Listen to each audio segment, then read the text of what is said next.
Good evening. It is Wednesday, and y'all know what we do on Wednesdays. Y'all know it's the Titusville coaching show every Wednesday here on PRMD.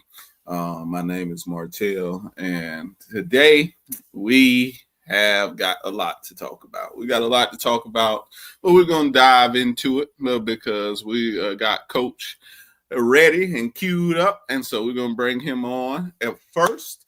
And then later on in the conversation, I got Coach Tay Hickson hooked up, and we got it right. Last week we had a little struggle, but that ain't nothing. We're going to get it right this time. And so we'll have Coach Tay queued up after we talk a little bit with Coach Diesel. Coach. There he is. What's up, man? What's happening, buddy? How we doing?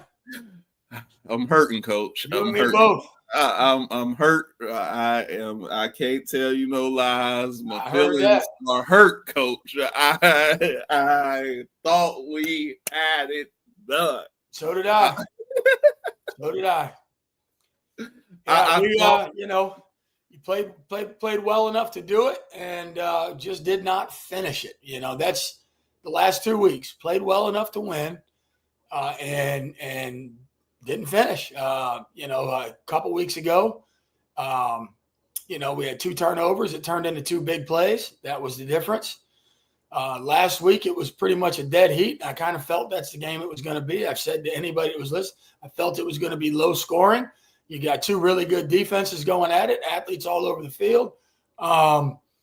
We did in one of the phases of football. They made a great play that we didn't tackle well in space, and right. That was the difference in the game. That's just the way it is. And, when you play good teams to beat good teams, you got to play clean football. And right. You can't give up a cheap touchdown. And right. Special teams touchdowns are cheap touchdowns. Yes. And that was the difference. So let's go back. Go back. Yeah, let's revisit this. I feel like personally, Bill Billingsley played a game of a lifetime on Friday. He played well. As well as Dion. I don't know what Dion was on Friday, but somebody talked to him, and he was on demon time the whole game. Yeah, no, Dion is a real problem. Even today at practice, he's making incredible plays. He is turning into a pretty good wide receiver, and I think he's going to end up being a really good one when it's all said and done. His ceiling is very high. Yes. He's such a good kid. I really enjoy coaching him. Everything you want in a high school athlete. He does good academically. He's got a good attitude. He works hard. But no, Dion is becoming more and more of a problem every week. Yes. Dion is definitely growing up on the job. He is. Shout out to Dion because he has been doing a really great job. Tank Harvey. Tank also played a very good game. I felt like he did a lot of things in a lot of places and spaces, made a lot of big stops on defense, yes, had a touchdown that gave us the go-ahead. So Tank has been doing a lot offensively, just in every aspect of the game. And so shout out to Tank as well. But like I said, let's go back to Friday night. Friday, you score, you 14-13. What is going through your mind at this moment? No different than any other game. When we took the lead, it was one of those, a lot of guys want to get conservative and, slow to listen. That's a team you can't get conservative with. That defense makes you fight for every inch you get. Conservative football is not the name of the game. Now, they did some things that we needed to check out of. Kind of give you an example. We're out in a 2-by-2 set, and we've had some success running the ball, and they've got 7 guys in the box. We got to take a shot, and we've got some checks built in, and we didn't do a good enough job of executing the checks. One of the checks, and it would have been the difference that he did. And Will, like you said, Bill Billingsley played a great game. Bill made a check at the line. We saw what we saw, and you had Alex come open on a little bender.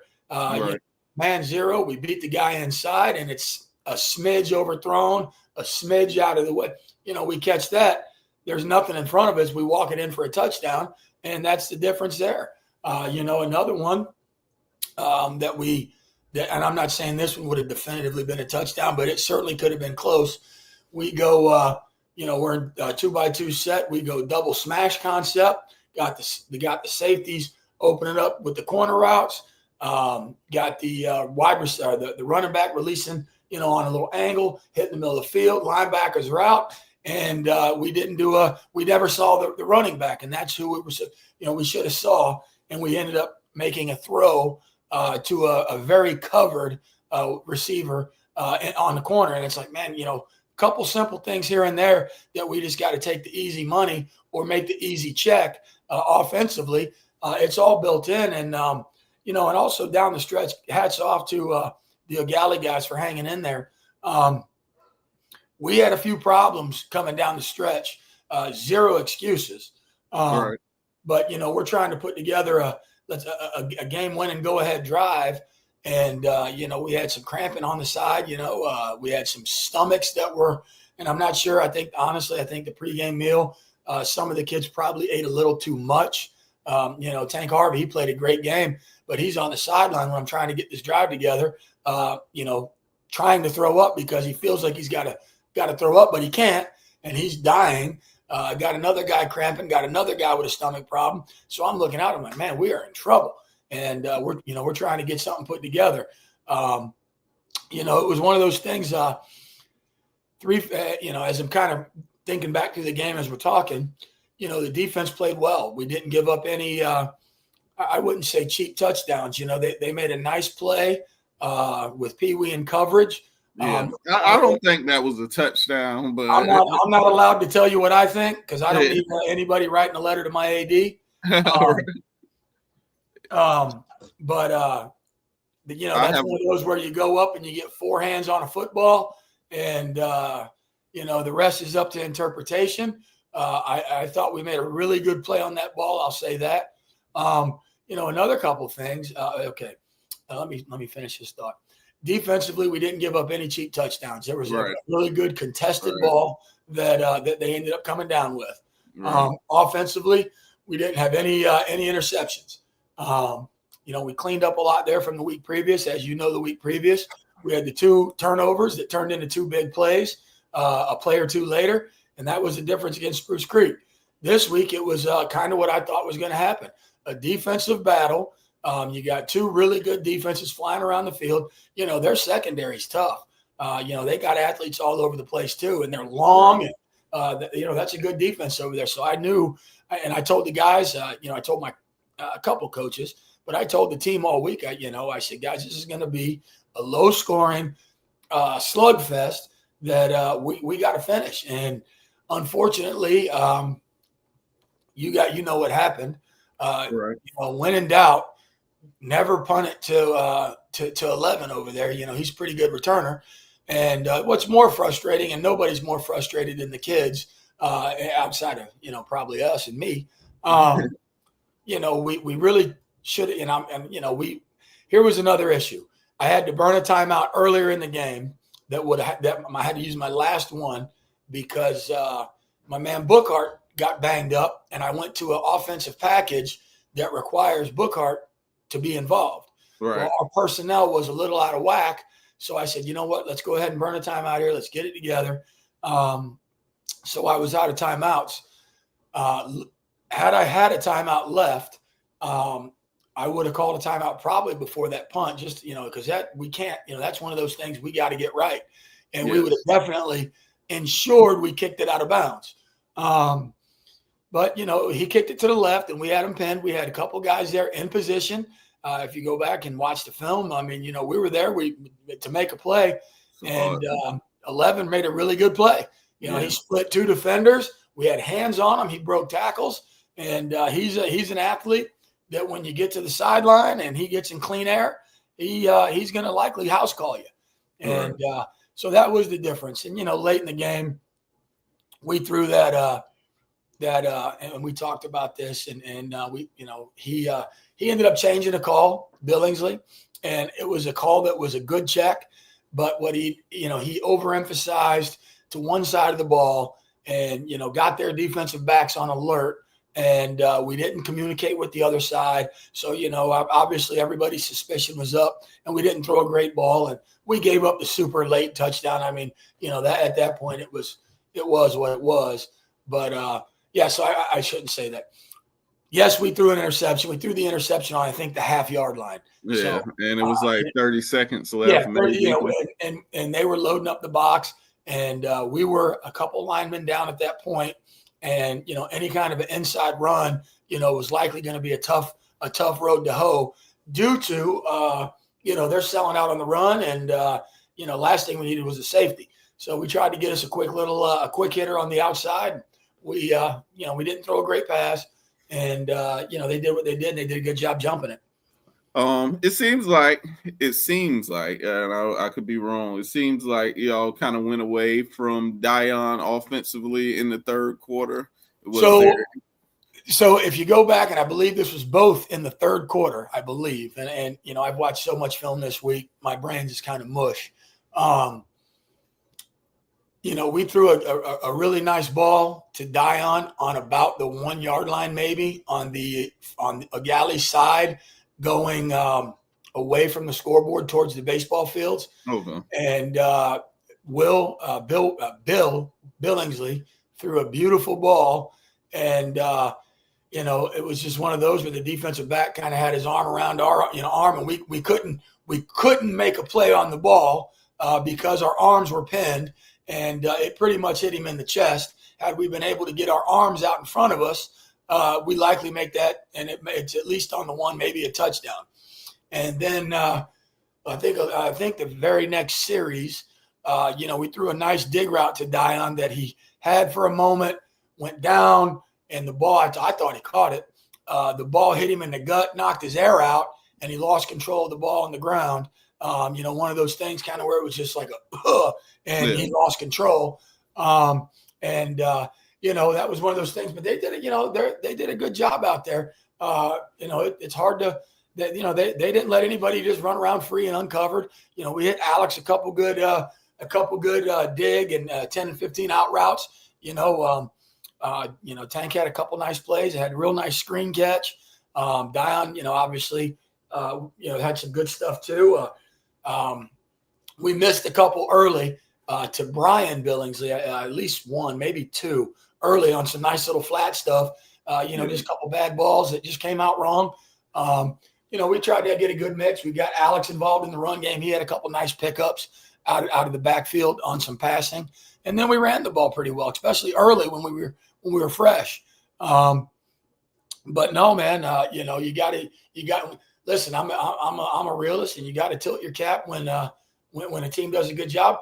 We did a good enough job to win, but we didn't finish. And that's a really good football team down there. They're not a bad team at all.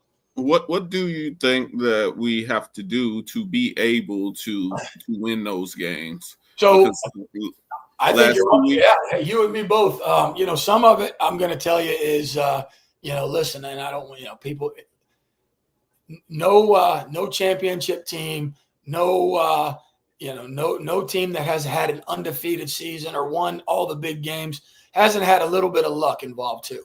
And I'm not saying that we're leaning on luck, but sometimes you just got to get a break. And we haven't been able to catch any breaks hardly at all. I think there's an old saying, good luck is a residue of hard work.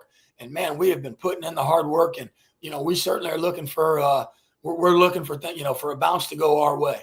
But to finish games, I think one of the first things we did is we're going to change it. And I even told my booster club president at halftime, I said, we got to change the the pregame meal. I literally had 4, maybe 5 guys down there. Yeah, 5, on their hands and knees, thinking they're going to throw up. And, was it the Alfredo? No. The Alfredo has been wildly successful. We changed Okay. it up a little bit this week. Okay. And we went with some chicken and some, I guess, some smoked macaroni and cheese. And it's always the macaroni. I think, and that's what everybody said. They kept tasting it, and they felt like it's sitting in their chest. Yeah. And I'm going to tell you, being in many pregame meals in my career, sometimes I think, and I got to do a better job, I guess, monitoring. Some of these kids want to eat a pregame meal like they're not going to eat again for the next 90 days. They're eating too much of a portion, and I think some of that honestly was a problem in finishing. Right. I told you, we're trying to put a drive together to finish it, and I've got 3 of my A1 day one guys on the side, in trouble, puking, and right. That's tough. But no, to finish out, especially against teams, and we've worked on our cardiovascular. To finish out, you got to finish plays, and everything comes down to an individual play. On the punt return, we didn't finish the play. We did we got the snap good. The punt was a good punt. We got down, coverage was good. We didn't finish on the coverage part when we get hands on somebody. And when you don't finish a tackle on a punt team against somebody that dangerous, that's a real problem. You're right. And and that's what's frustrating. The last 2 weeks, the game could have gone either way. And I can tell you, and this kind of goes back to a little bit of luck, but I don't know, maybe it was a 22 season, a few years back at my previous location. I think our first 5 games were won with less than like a 10-point differential between all the games. We won by 1 in overtime, by 2, and we had things, you had some things go your way. And if we can just get something to go our way, well, I'll tell you a perfect example of things going your way. We're down at Vero Beach probably 5 years ago, and I believe it's in overtime. They scored. No, we held them to a field goal, I think. Whatever it was. No, they scored, kicked the field goal. We scored. We're going for a 2-point conversion. And on the 2-point play, we have an incomplete pass. And in Vero Beach, mind you, this never happens. They call a horse collar on the defense, and because the game's over, and we get another stab at it, and we ended up converting it, and we win the game. Just stuff like that. The kids have played well enough to win. We just gotta find a way to finish it off and get it done. Yes. And I want to ask you, how do you view the season up until this point? Do you feel like we should be doing better? Do you feel like we have? So I'll tell you, record-wise, I feel we should have done better. If you go week by week, we started out with Heritage. We lose by 1 in overtime, and we had a field goal issue going on at that time that was undiagnosed. And, we left out their 5 points. We should have never had gone to overtime. I add that we made all our kicks on Friday night. Oh, we've been very, that's where we fixed it. We've been very successful in the PAT field goal game. So you got week 1. Who did we go week 2? Let me think here. Holy Trinity? Yeah. Yeah. I think Holy Trinity, and that was another really good football team. I mean, you see what they're doing. They've got some really good kids, and I don't know much about that division or what they got going on with that SSA. They'll probably win state over there. They got their hardest opponent in that league this Friday. And who are they playing? Well, John Carroll Catholic. John Carroll. Okay, yeah, I didn't realize that. Okay, yeah, no, that'll be a good one. But that Holy Trinity team is a very good team, and it'll take a really good team for somebody to beat them in that league. Then we go to, I think, the West Orange, right? Yep. West Orange. We know what happened. We gave that one away. We're down 21-0 before we blink, I think. But, that was one of those games going in. They're a really good team. They were a Final Four team in the 7A, which we all know those are real dogs in that division. And, they returned a bunch of kids, and if you take away, and I know that's not how the game works, but if you take away our early debacle, I think we planned to about a 35-21, something like that game, which is a respectable game against that opponent. No moral victories. Then after that, we go to we won. Who did that was Vieira after that. Vieira. Yeah. Vieira, and that was kind of a unique game, possibly like this coming Friday. Yeah. The last I looked, which was yesterday evening at 8:00 in Titusville, they're saying it's going to be an 80% rain coverage in the area. Right. So kind of a Vieira type game. But Vieira was kind of a weird game that, the ball was slick. We didn't throw as much as we'd intended to. We ended up having a lot of success running the ball, and we ended up, playing well defensively, and we didn't make any mistakes on the special teams. We played a complete game. We got to win.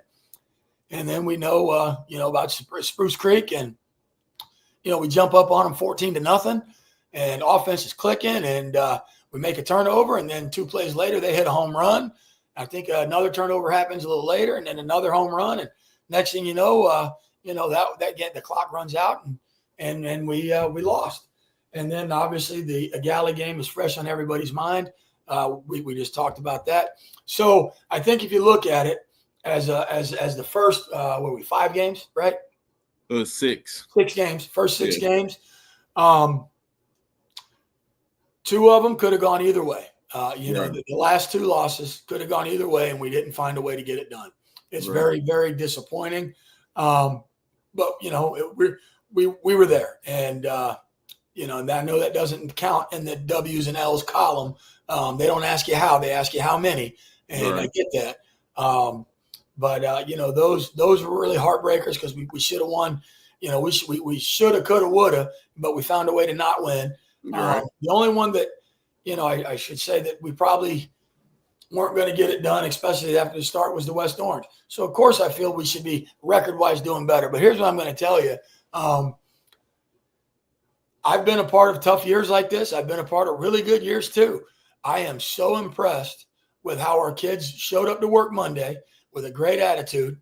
They have had an awesome week of practice. Call any coach you want to call. We had a great week of practice. They are excited and eager to get back on the field. They almost got that, we need redemption.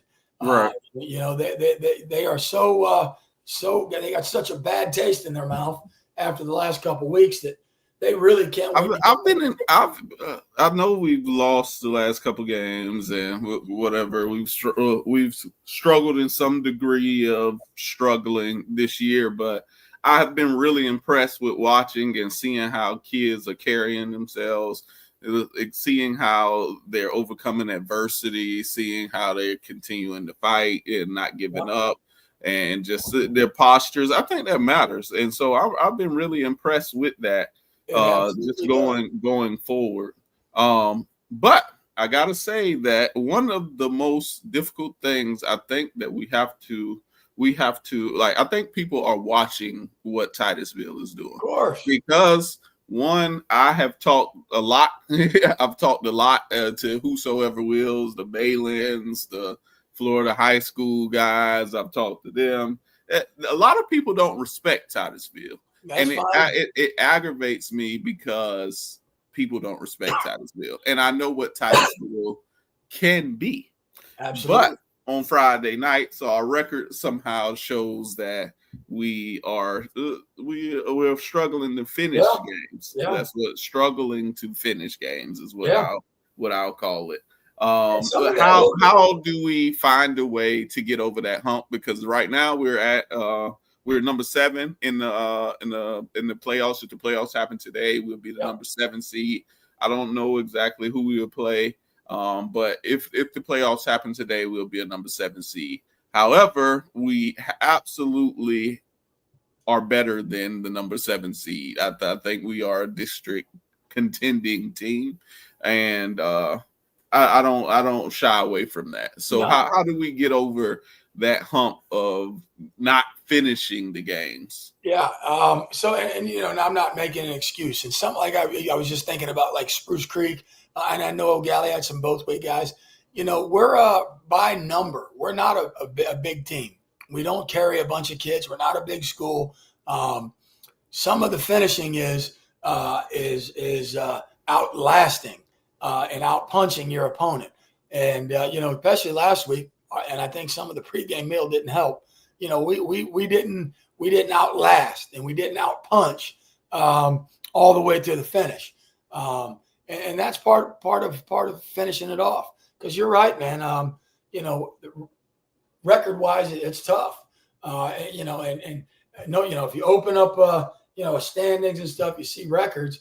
You know, you'd think, man, that Titusville team. But you know, realistically, we play. Yeah, because a lot of people that report on high school don't actually watch the game. They watch the box score. So that's all it is. What they did was on Friday night, they said, "Oh, Titusville really got beat by Egali," not understanding that they had 2 touchdowns within the last 5 minutes of the game. And so and that's part of outlasting. That is part. And I talked to the guy. That's part of outlasting. You know, you got to be able to. You got to last, and it takes what it takes. And until the clock hits triple zeros, we got to go. And we won't have any time for I'm cramping or you know, my stomach hurts or whatever. You know, my head. You know, whatever it is. You know, we got to get it together, and you got to finish the game. And part of that is you know, some of this like and again you know, early on, you know, he's fine. But you know, we lost the defensive lineman early in the first quarter, I believe it was. You know, one of our better guys. He's doing fine. Everything's good. But, you know, he couldn't play the rest of that night. Yeah. And, you know, that's tough because now we're having to use, you know, a guy that has been playing a lot of offense. He's got to take defensive snaps. And then late in the game, you know, he's about to throw up. You know, so part of that, and it's really a tough, and I told our defensive line coach, Coach Onion, I thought he did a great job trying to keep us as fresh and going full speed, you know, throughout the game via substitutions. And he did a good job keeping us as good as we could be for as long as we could. But yeah, man, you know, that's what it is. And, you know, it's easy to get discouraged, but, you know, you took a Final Four team last year in O'Galley. You know, you played them down to the wire, if you will. You know, a couple late touchdowns, and really it was one play that broke the camel's back. You know, if we make the tackle there, our defense likely makes a stop. We get the ball back. You know, we probably run the clock out, what have you, or get close to running the clock out. But you never know how the game ends. But that play was essentially the nail in the coffin. You know, the big punt return. One play, and that's how it goes. But I think when you talk playoff implications, there's no question our front half of the schedule was a gauntlet. You know, that first 5-6 games, particularly three of the 6 were really, really tough games. And you know, Heritage has done well too. You know, Heritage played O'Galley extremely tough. You know, and that's where I go. I really do think this county this year is very, very level. You know, I was talking to another coach in the county on the phone the other day, and there hasn't been yet that team that you look at and say, oh man, watch out for them in mid-December. You know, don't get me wrong, anything's possible. And we've seen crazy stuff happen, but you know, when you, especially in my division, when you start thinking about mid-December, you know, a lot of the names that ring bells are Jacksonville Reigns, you know, what's that down there in Miami? Not Booker T. Miami Western. Then you got, you know, obviously you got to keep in conversation Bishop Moore. You know, I seen some film on them. You know, then you got the Booker from over in Tampa. I know they're a little down, but they're still, you know, they're still Booker. So, you know, there's that top 5-6 teams is usually, especially top 4 usually. But, you know, I haven't seen a team this year where you turn the film on, where you see them on the game and it's like, oh man, Nobody's going to stop them. Yeah. There's nobody that can beat that team. That team's on. I haven't seen that yet. Now, anything's possible, and we've seen them. Heck, what was that? Merritt Island. Guess that was 2021. They got to the state championship game and gave Miami Central a heck of a game for at least a half, 3 quarters. Yeah, for a half. Maybe for a half, yeah. But anything can happen, and that's if you can get in the playoffs, and that's kind of the mindset. And I've said that since I've been here. If you've paid attention to high school football for any number of seasons, one or none, you got to know that when you can create a playoff berth, man, crazy stuff has happened, especially in high school football. Right. You are so lenient and reliant on such a few amount of kids that if a piece of that puzzle goes missing for whatever reason, an injury, or they get in trouble, whatever it may be, that team's not the same team. Right. And kind of like and I know that you can recall this better than I, but if you look at the Titusville Galley matchups from last year, the Titusville team that played O'Galley the first time was a whole lot different looking than the team that played the second time. They were banged up. They were missing 2-3 offensive linemen. Right. They come out in the blue, and it's tough to you got to. He who stays healthiest the longest usually has a pretty good shot. All right. I will go on record to say that Dwight Jenkins has been the difference for us. I think he has definitely every time he plays when we play O'Galley, I think he does a great job and just comes out and plays good football. Yeah, he's a heck of a player, man. He really is. And he's not the tallest, the biggest, the fat. No. He just has a knack to get to the football and make things happen. Yeah, definitely. He sure does. He does. Definitely. All right. So last question concerning any of this. I've seen we do what is the objective offensively? Because I've seen a lot of jet sweeps and a lot of quick screens. Are the quick screens leading us to something else, or what is that idea? I would say if people asked, I would say we're kind of a West Coast flair feel of an offense. We do like the quick pass game. If you've seen any of our film, we like the quick pass game. We take some shots. We like the intermediate stuff too. But if you take 2 receivers and you block one and the other one catches it, back in the 90s when I played, we called that an ISO. But now instead of the ISO being in between the tackles, it's out in open space. Right. You get guys like Tank, you get guys like Dion, and so on and so forth. We are a team, and we've had success running the ball. We love to run the ball. We love to quit. Like most. I shouldn't say most. But we're built for. We use and I think you've seen. We use the jet. We give the jet. Sometimes we don't give the jet. We come back counter off the jet. It's a lot of stuff that gets your eyes moving.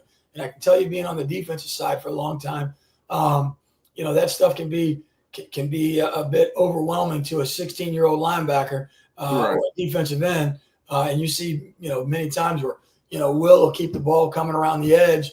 That's a kid that had bad eyes and he read the wrong thing, and we're going to go where they're not. Right. So we use some of that in the run game. But the East-West stuff, if we block it up, and like last week, kind of what you're thinking, we missed, and it's so frustrating. Everything looks good on the board, but we got to execute. We run a nice little screen to the running back, and 2 of the 3 out in front have amazing blocks, and 1 whiffs. And instead of it going for a gain of 15, maybe more down the side, it goes for 3 or 4 because we miss. So we want to get. Obviously we don't have an enormous bell cow back, so we've got some quicker guys, some littler guys that we try to get in space, try to utilize blocks out in space to make a cut or break off of. And our quarterback does a pretty good job of getting that ball in and out, and also being on the defensive side, there's nothing more frustrating to a box/defensive lineman than I'm getting off the ball all daggum night, and I don't got a chance to make a sack or hit the quarterback because the ball's gone. Right. And, so I would say, some West Coast, but, and you see these guys, even the air raid guys, you got like a guy like Mike Leach, God rest his soul, Mike Gundy. I mean, some of these old air raid guys, Hal Mummy, they spread them out. They use the quick stuff, and you have to respect the numbers, and that should lighten the box, and therefore you can run the ball. Rich Rodriguez was one of the pioneers/founders of the spread offense, and that's one of the things. As much as we like to get the ball out on the edge, if we got numbers, we certainly we love to run the ball, and Kamari has shown that, and the offensive line has shown that. So it's kind of a cat and mouse game, and we take obviously every offensive coach in America, you take the easy throws, and keep it moving, move the sticks. If you can go 3 to 5 yards every play, you're doing great. Obviously, we're going to take some shots, but if we can go that 3 to 5 yards and get somebody in space to have an opportunity to make a guy miss, that's what we want to do. Has Coach Murray been able to offer any expertise to the offense? Coach Murray does a great job for us. He does an excellent job. He gets on game nights, he does a great job. We bounce ideas, especially in between drives. We talk. Coach, I don't like that. I don't either. Hey, I think we ought to look here. He does a really good job of keeping fresh thoughts.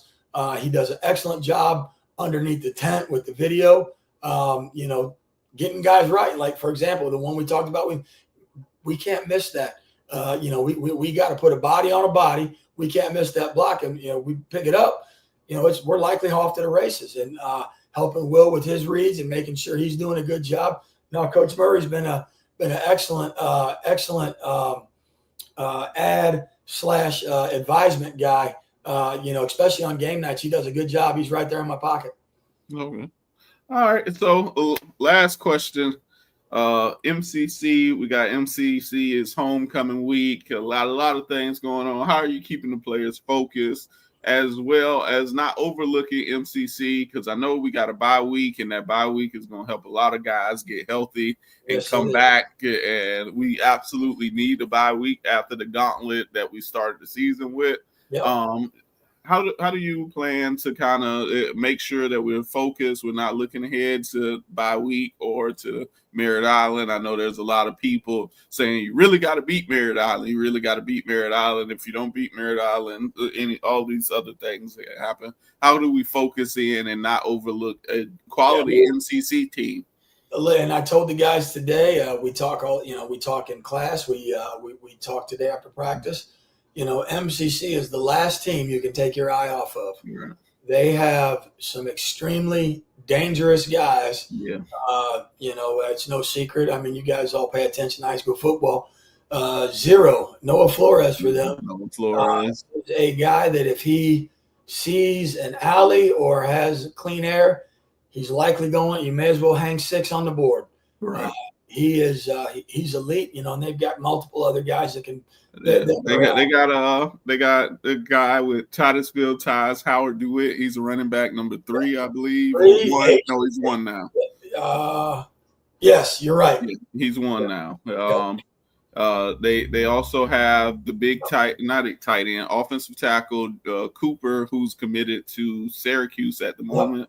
They have a bunch of guys. They've got a good team, and I'm going to tell you, they have listen, Coach, and this is where and that's part. Hey, you sign up for it when you take the job. I'm going to tell you right now, their head coach, Tillman. Coach Willie Tillman. Yeah, Coach Tillman is as fine of a game.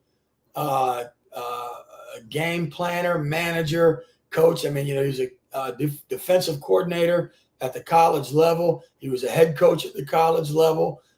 He is an excellent football coach. He's one of about maybe 3 guys in the county that I would call and listen to his advice. he's a phenomenal coach, and I think they're sitting at what, 1-4. Yeah, I think they're 1-4. 1-4. And they had a very hard 1-3. Yeah, 1-3, 1-4. Okay. They have been through a bit of a gauntlet themselves. Yeah. They have played some very tough teams. They had an injury that kind of maybe changed up a little bit of what they had to do. They have a very hard schedule after us. They play Cardinal, Newman, OCP, and Hawthorne. Okay. Yeah. Cardinal Newman. They're still really good. I'm thinking Cardinal Mooney in my head. Yeah. Cardinal Mooney's the real deal. I saw them up close and personal. But no, and that's where, as coaches, all you can do is get kids ready to play, scheme the right way, and it comes down to execution and finishing. And I can tell you right now, I bet my last dollar, Coach Tillman is going to have his kids ready to play. His scheme's going to be good. He does a good job. And his staff does a good job. So no, there is no looking past anybody. This is a team that, you mess around, you'll be looking at yourself in the fourth quarter saying, how did we get here? And no, you got to play. There is no bye week coming. There's no Merritt Island. We don't care. Right. We'll deal with that, come Saturday. But right now, it's all focus, all eyes on MCC, and they deserve it. I know, and this is like we just talked about. Any old somebody making a judgment about a team and how good they are based off their win-losses. Yeah. Oh, they must be terrible. No, they're a good team. And they've ran a heck of a gauntlet as well. So yeah, we got our hands full. So we'll be ready to play.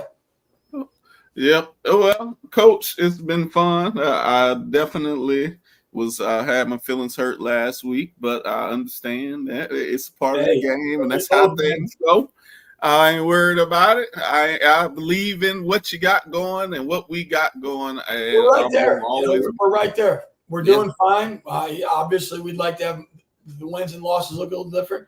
But we're competing. We're right there. We just got to finish. A few different decisions, and you look like a goat. You know what I'm saying? Hey, they call you crazy until it works. And it all comes down.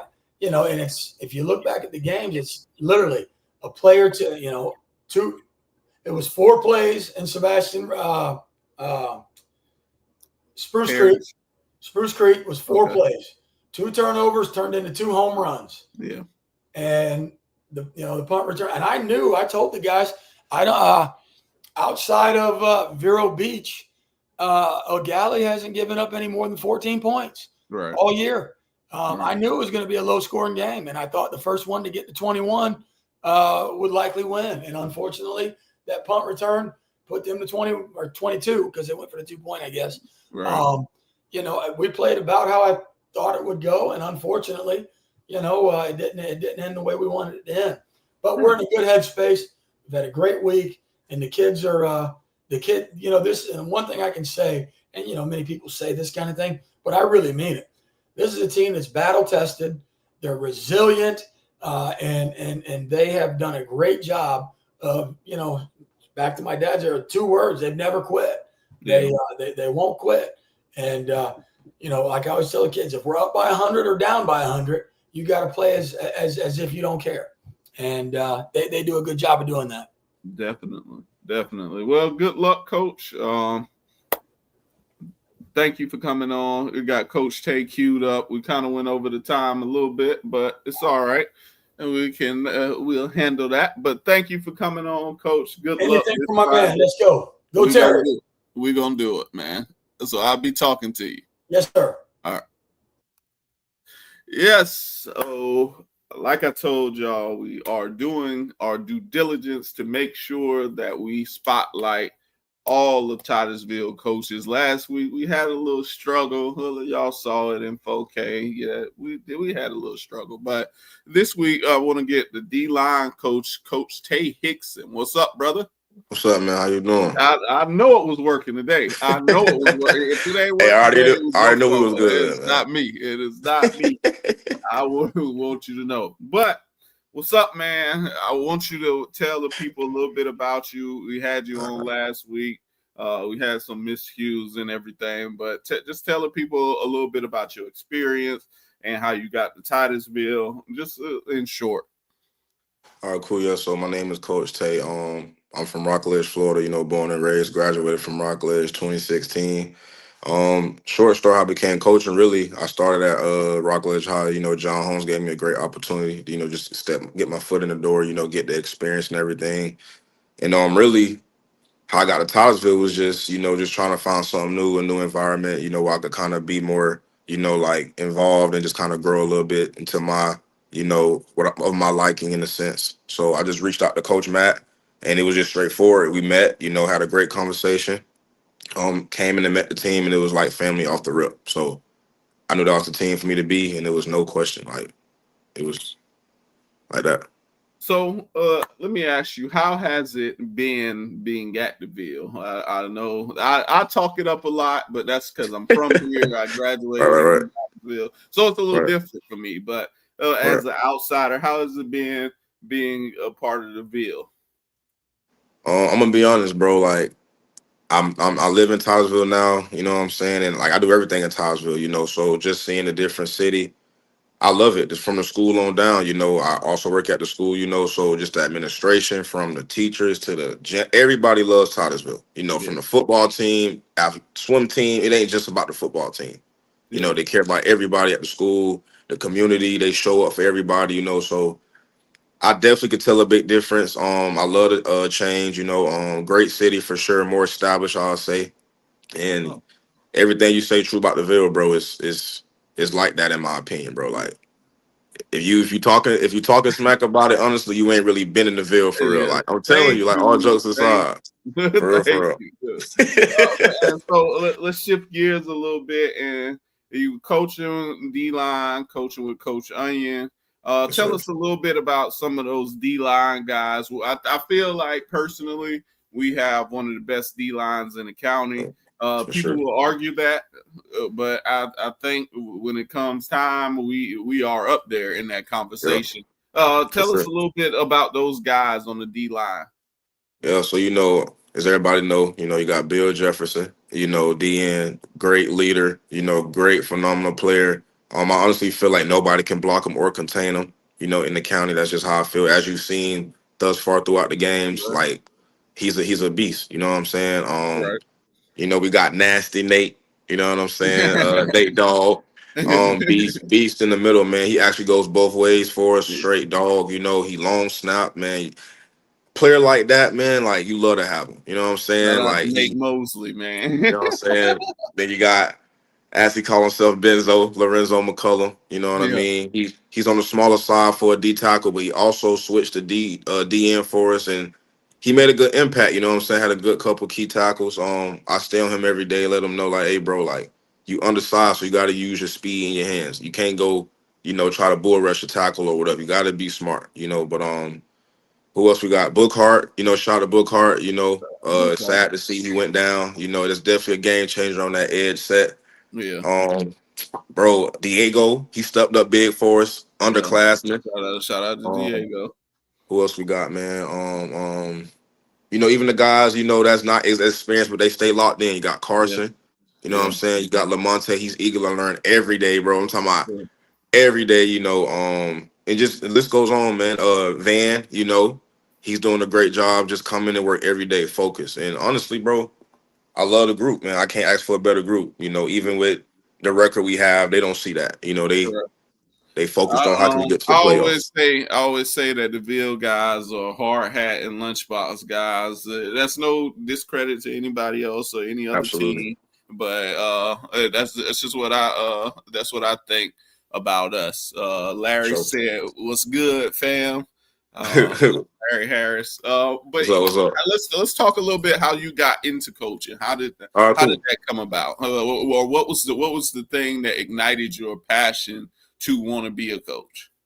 So really all starts from when I played Little League. Shout out to Coach Alex Goins. He was my Little League coach.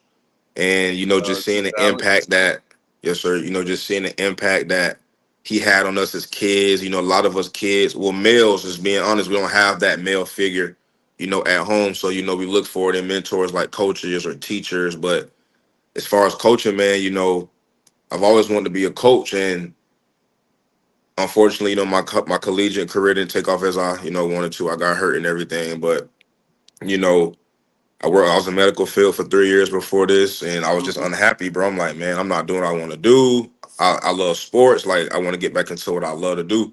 And I just took a chance on it. You know what I'm saying? Like I say, John Holmes gave me that opportunity to get my feet in the door.